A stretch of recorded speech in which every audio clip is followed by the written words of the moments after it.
The root of humanity's problems is violence. The root of violence is separation. In order to maintain separation, there needs to be imposed on humanity differences. One tool that has been used as a wedge throughout time over and over again to keep humanity separate is religion. Religion has to make a difference between groups of people where a difference doesn't need to be made.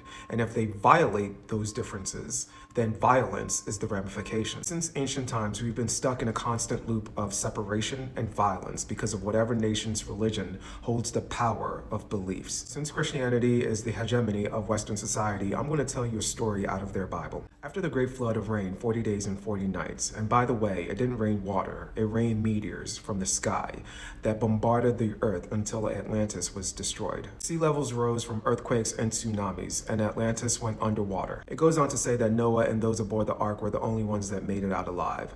That's not true. There were many Noahs and many arks that made it out of Atlantis. And that's the deception of religion. It will have you believe that God chose a specific group of people to rule the earth. See, Noah took a piece of the truth of our existence from Atlantis, but so did those aboard the other ships. And that's why I always say that all religion holds a piece of the truth. If we do the math and deduce all religions to one thing, it will be I and God are one. Moreover, in Genesis 11, it says that those who made it out of the flood were of one language. And what I deduced out of that is that they all believe the same thing about existence. Because in that same chapter, it says that they were of one accord, one speech, and they decided to build a city and a tower that reached unto the heavens.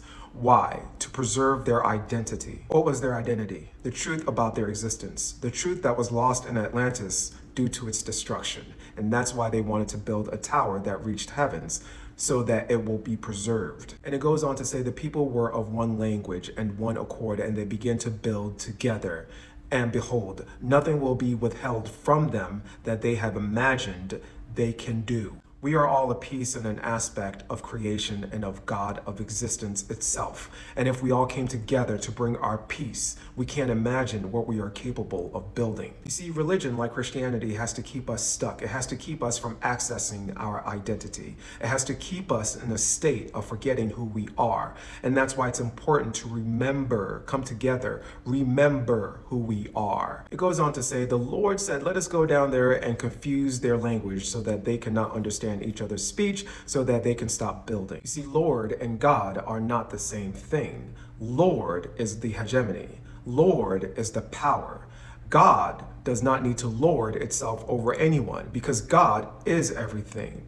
God is a reflection of existence itself. You, me, all of it. There is no separation. The advantage of religion is to keep us in a state of confusion surrounding our identity, to keep us in a state of separation, to keep us enslaved in our psyche. And this is why it was called the Tower of Babel, which literally means confusion, so that the colonizers can use religion to separate them, confuse their identity, confuse their language so that they could no longer understand each other. They could no longer see eye to eye on any level.